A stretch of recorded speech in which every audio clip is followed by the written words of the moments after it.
Christmas ఆరాధనకి స్వాగతం. మరియు ఈ యొక్క సమయాన్ని బట్టి దేవుని ఆరాధించడానికి ఇచ్చినట్టు కృపను బట్టి స్తోత్రం. రాత్రి మనము క్రిస్మస్ ఈవ్ ఆరాధన మరియు వాక్యంలోకి నడిపించబడ్డాము. ఇప్పుడు మనము క్రిస్మస్ ఆరాధనలో వాక్యాన్ని ధ్యానించుకుందాం. హల్లెలూయా. యెషయా గ్రంథము 62వ అధ్యాయము. యెషయా గ్రంథము 62వ అధ్యాయము 6 నుండి 12వ వచనం వరకు. యెరూషలేమా, నీ ప్రాకారం మీద నేను కావలి వారిని ఉంచి ఉన్నాను. ఇదేను పగలైలను వారు మౌనముగా ఉండరు. యెహోవా జ్ఞాపకర్తలారా, విశ్రమింపకుడి. ఆయన యెరూషలేమును స్థాపించు వరకు, లోకమంతటా దానిని ప్రసిద్ధి కలుగుజేయ వరకు ఆయనను విశ్రమించనీయకుడి. తన దక్షిణ హస్తము తోడనియు బాహుబలము తోడనియు యెహోవా ఇలాగున ప్రమాణము చేసిన నిత్యముగా ఇకను నీ ధాన్యమును నీ శత్రువులకు ఆహారముగా నేనియను. నీవు ప్రయాసపడి తీసిన ద్రాక్షరసమును అన్యులు త్రాగరు. ధాన్యము కూర్చిన వారే దానిని భుజించి యెహోవాకు స్తుతి చెల్లించెదరు. ధాన్యం ఎవరైతే పంచుతారో, పంట చేస్తారో వారే దాన్ని తిని త్రాగాలని దేవుడు వాగ్దానం ఇస్తున్నాడు. అంటే ధాన్యము పంచేవారు తిని తాగకుండా ఇంకేమనవుతుందంటే మనకు తెలియదు. ఆ రోజుల్లో ఉన్నటువంటి పరిపాలన చేసేటువంటి ఆ యొక్క రోమ సామ్రాజ్యంలో నుండి చక్రవర్తి వీరి దగ్గర నుండి, ఇజ్రాయేలుల దగ్గర నుండి అది పెరుక్కునేవాడేమో. మరి వీరు కష్టపడి ప్రయాసపడి దాన్ని పండించినప్పటికీ వీరికంటే ఎక్కువ అధికారం ఎవరికి ఉందంటే ఎవరైతే పరిపాలన చేసేవారో వాళ్ళకి. హల్లెలూయా. తర్వాత వచ్చి 10వ వచనం. గుమ్మముల ద్వారా రండి, జనమునకు త్రోవ సిద్ధపరచుడి, రాజమార్గము చక్కబరచుడి, రాళ్లను ఏరి పారివేయుడి, జనములు చూచునట్లు ధ్వజమెత్తుడి, ఆలకించుడి. బూదిగంతముల వరకు యెహోవా సమాచారము ప్రకటింపజేసి ఉన్నాడు. ఇదిగో రక్షణ నీ యొద్దకు వచ్చి ఉన్నది. ఇదిగో ఆయన ఇచ్చు బహుమానమును ఆయన యొద్దనే ఉన్నది. మనం ఏం చేయాలా? ఆయన యొద్ద ఉన్నటువంటి బహుమానాన్ని తీసుకునేదానికి పరుగులు తీసి ఆయన చేరుకోవాలి. ఆయన ఇచ్చు జీతము ఆయన తీసుకొని వచ్చుతున్నాడనియు సీయోను కుమార్తెను తెలియజేయుడి. హల్లెలూయా.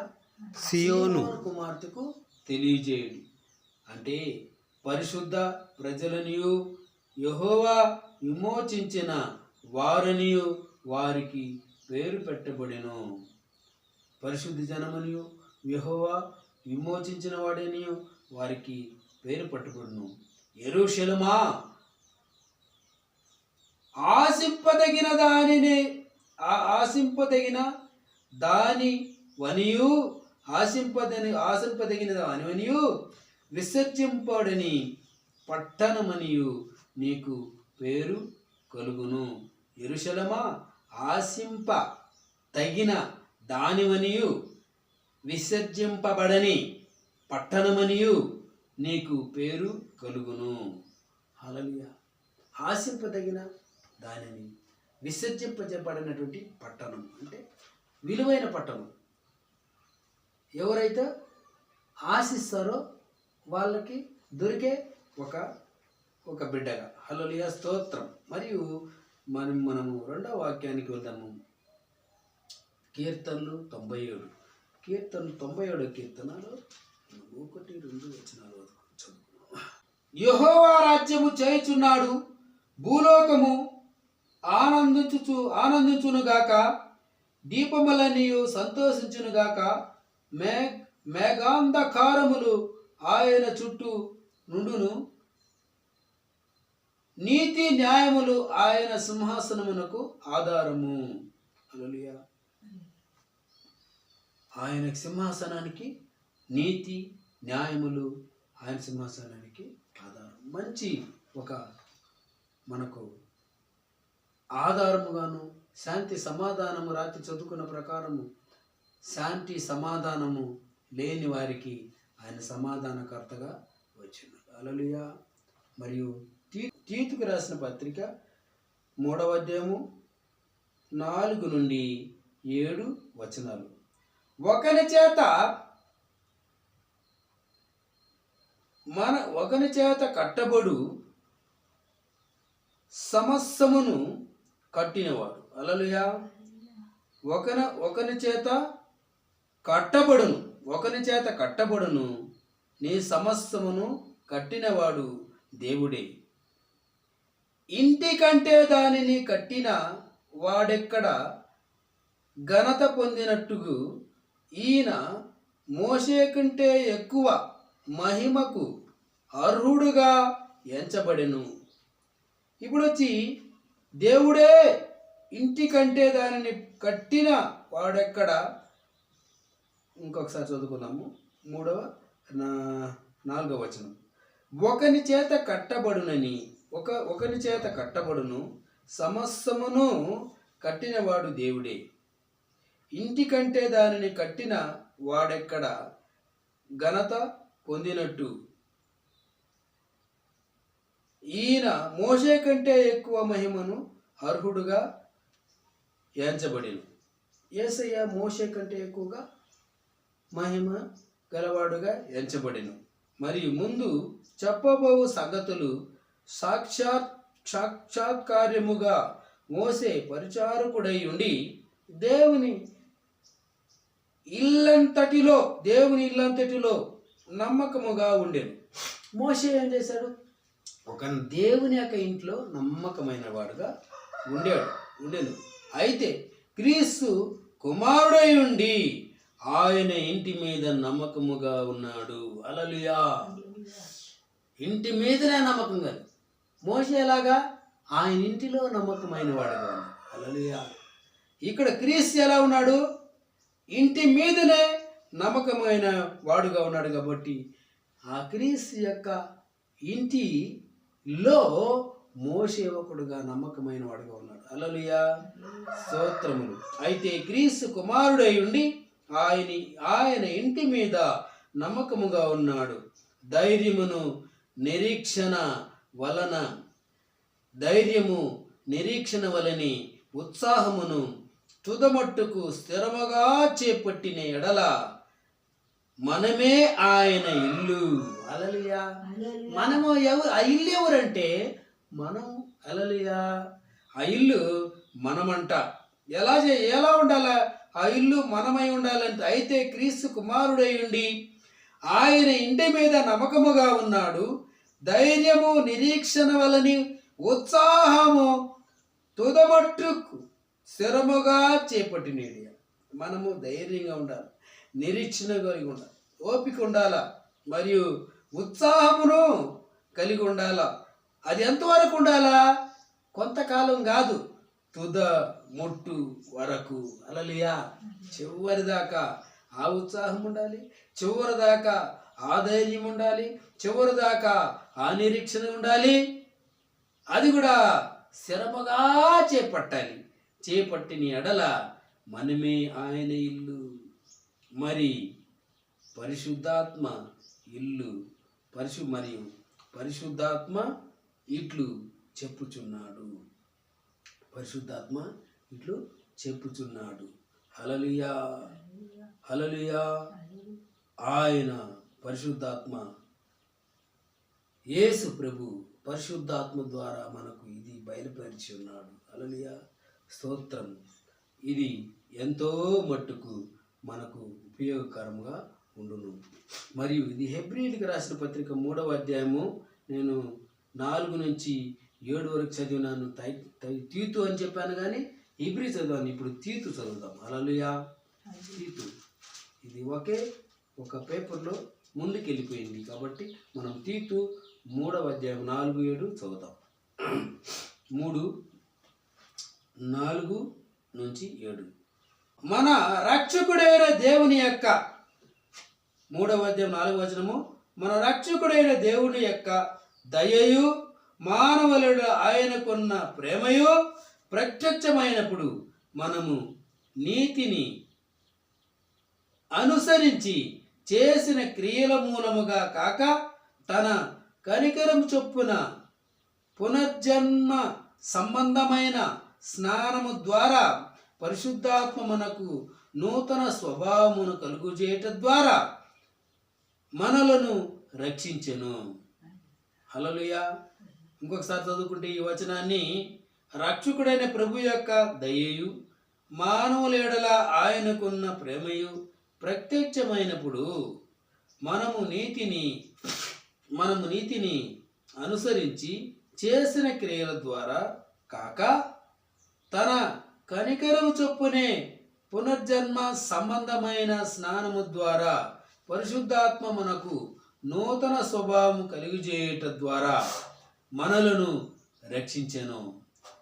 మనమాయన కృప వలన నీతివంతులమని తీర్చబడి నిత్య జీవమును గూర్చిన నిరీక్షణను పట్టి దానికి వారసులమగుటకై ఆ పరిశుద్ధాత్మను మన రక్షకుడైన యేసుక్రీస్తు ద్వారా ఆయన మన మీద సమృద్ధిగా కుమ్మరించెను. మన మీద ఏం సమృద్ధిగా కుమ్మరించాడంట?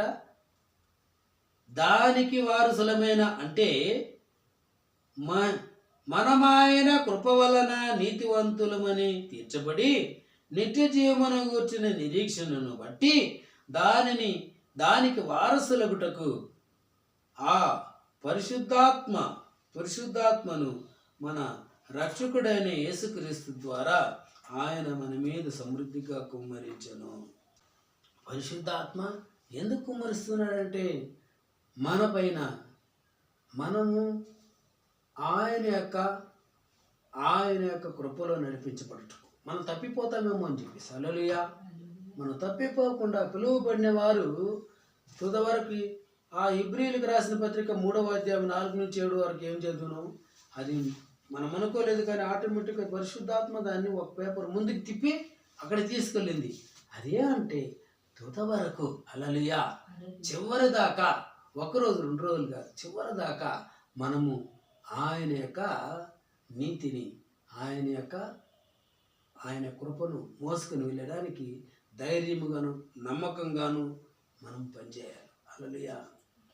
ఉత్సాహంగాను, మరియు ఉత్సాహము తూగుతా కాదు, నిద్రపోతా కాదు, ఉత్సాహంగా ఎంత మనిషి యొక్క ఉత్సాహము అనే యొక్క మాటల్లో నడతలోనే తెలిసిపోతుంది. హల్లెలూయా. ఆ విధంగా దేవుడు మనకు నడిపిస్తున్నాడు. దేవుడు ఆ నడిపిస్తున్న ప్రకారం మనం కూడా లోబడి నడవాలి. మరి చివరిగా లూకాసు వార్త 2వ అధ్యాయము 1-7 వరకు. లూకాసు వార్త 2వ అధ్యాయము 1-7 వరకు. లూకాసు వార్త 2వ అధ్యాయము 1-7 వరకు. ఆ దినములలో సర్వలోకమునకు ప్రజాసంఖ్య వ్రాయవలనని కైసరు ఐగుప్తు వలన ఆజ్ఞ. హల్లెలూయా. ఇది కురేనియా సిరియా దేశమునకు అధిపతి అయి ఉన్నప్పుడు జరిగిన మొదటి ప్రజాసంఖ్య. అందరూ ఆ సంఖ్యలో వ్రాయబడుటకు తమ తమ పట్టణములకు వెళ్ళిరి. యాసోపు దావీదు వంశములోను గోత్రములోను పుట్టినవాడు గనుక తనకు భార్యగా ప్రదానము చేయబడి గర్భవతి ఉండిన మరియతో కూడా ఆ సంఖ్యలో వ్రాయబడుటకు గలిలయలోని నజరేతు నుండి యూదయలోని బెత్లెహేము అనబడిన దావీదు ఊరికి వెళ్ళెను. వారక్కడ ఉన్నప్పుడు ఆమె ప్రసవ దినములు నిండెను గనుక తన తొలిచూలు కుమారుని కని పొత్తి గుడ్డలతో చుట్టి సత్రములో వారికి స్థలము లేనందున ఆయనను పశువుల తొట్టిలో పరుండబెట్టెను. హల్లెలూయా. ఇక్కడ జరిగిన పరిస్థితి ఏంటి? వీరు ఉన్నటువంటి ఊర్లో ఉండేదానికే వీల్లేదు. ఎందుకంటే అక్కడ వచ్చి రాజ్యాధికారి మరియు ఆ ప్రజాశంక రాయబడవాలని చెప్పేసి ఆజ్ఞాపించిన యొక్క ఆజ్ఞను బట్టి వీరు అక్కడికి వారు పట్టణాలకి వెళ్ళాల్సిందే. అప్పుడు గర్భవతి అయినటువంటి ఈ మరియా ప్రసవ దినాలు నిండింది కాబట్టి అక్కడ వెళ్ళినప్పుడే, ఆ ఊర్లో వెళ్ళినప్పుడే అడుగు పెట్టగానే ఈమెకి ప్రసవ దినాల నుండి మరియు కుమారుని కని, తొలిచూలు కుమారుని కని పొత్తిగుడ్డుల్లో చుట్టి, సత్రములో వారికి స్థలము లేనందున ఆయనను పశువుల తొట్టిలో పరుండబెట్టెను. 8వ వచనం చూసుకున్నాం. ఆ దేశములో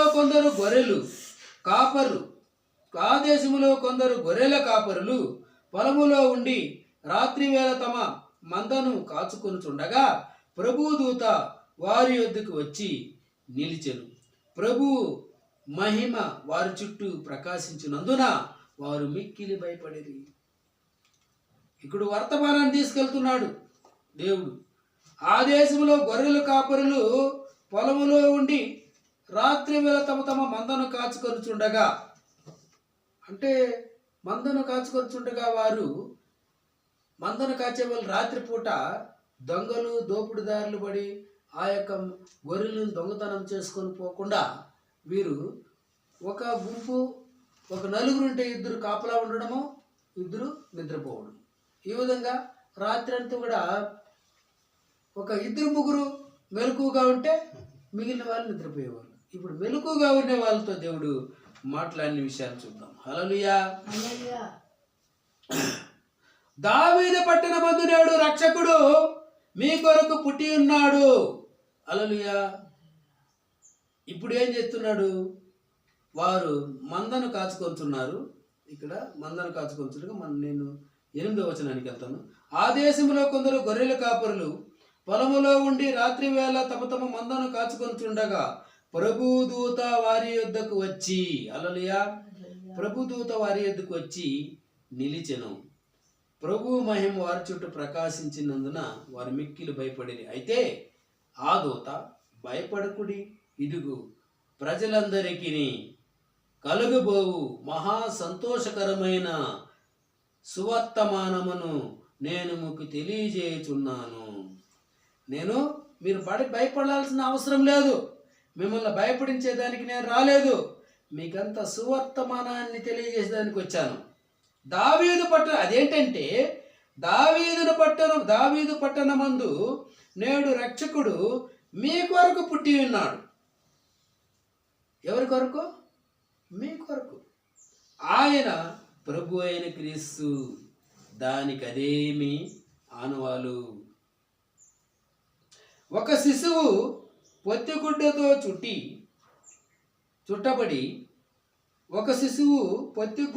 చుట్టబడి ఒక తొట్టిలో పడుకొనిండుట మీరు చూచెదరు అని వారితో చెప్పాను. వెంటనే పరలోక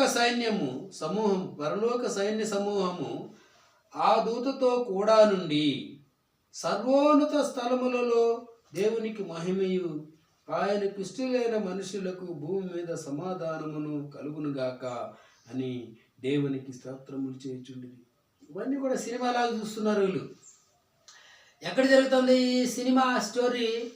ఆకాశంలో. వీళ్ళు వచ్చి ఆకాశంలో చూస్తున్నారు. ఓ దూత వచ్చినాడు, వెలుగు నిండుకునింది.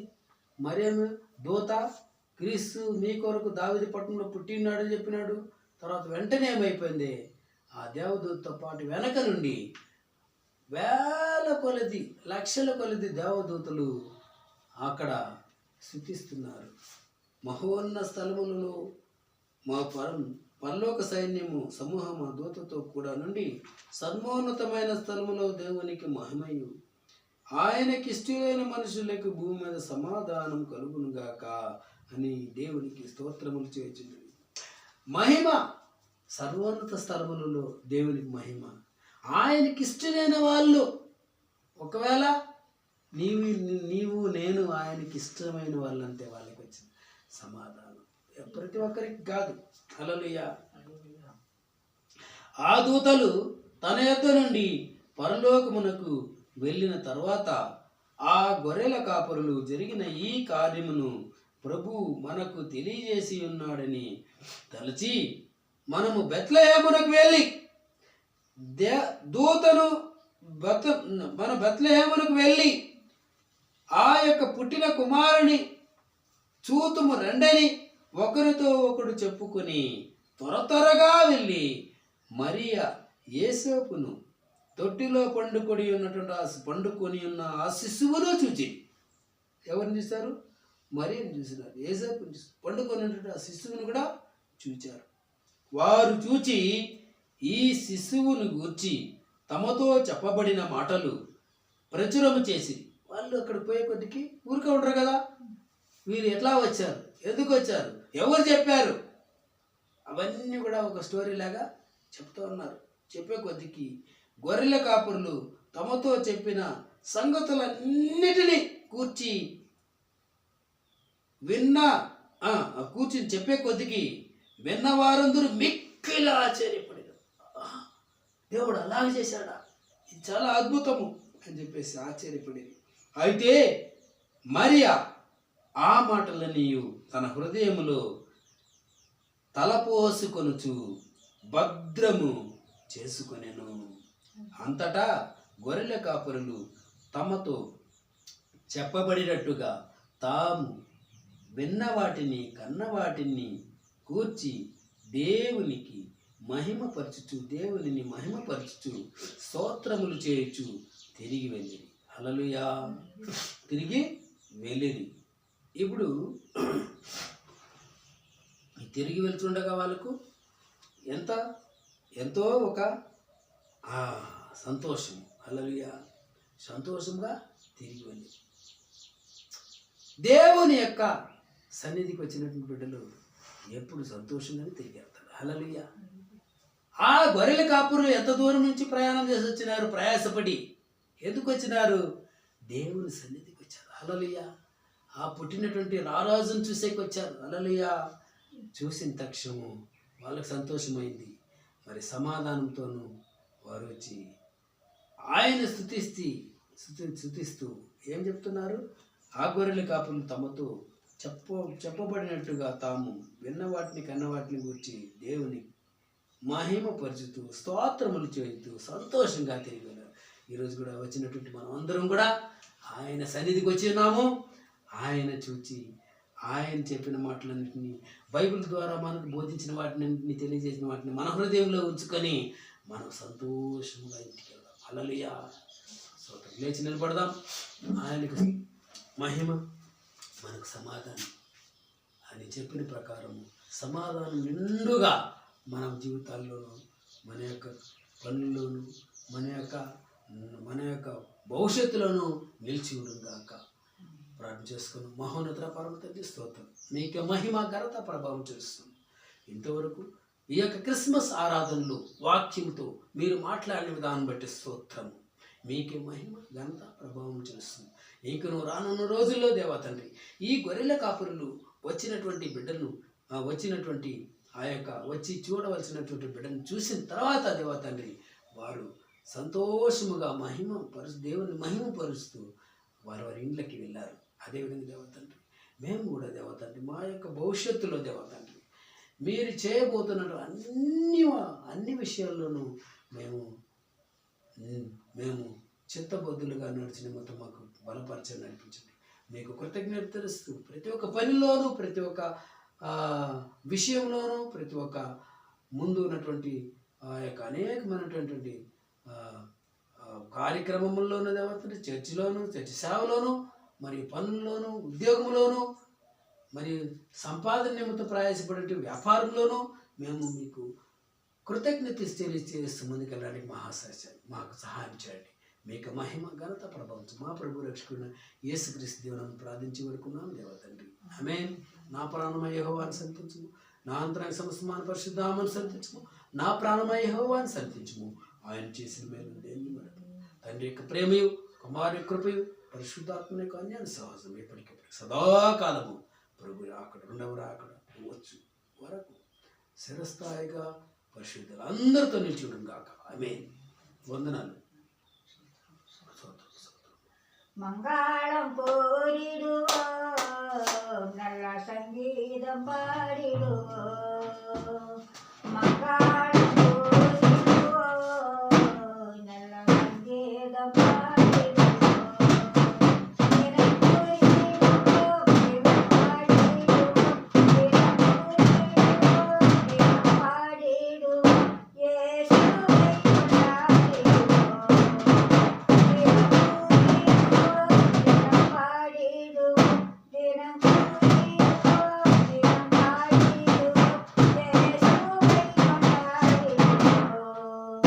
மங்காளம்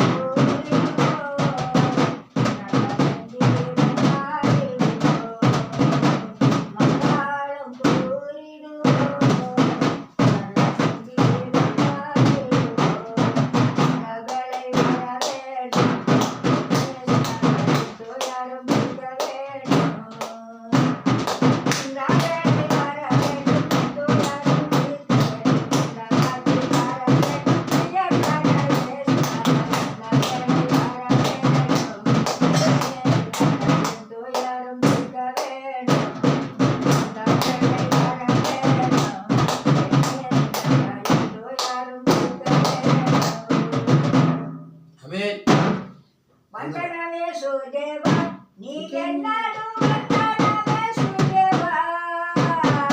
వందనమే సుదేవా, నీకెన్నాడు వందనమే సుదేవా. వందనం చెయ్యని నీ దాసులందరూ నీ నామమహిమకై. వందనం చెయ్యని నీ దాసులందరూ నీ నామమహిమకై. ఇంత మహిమ గల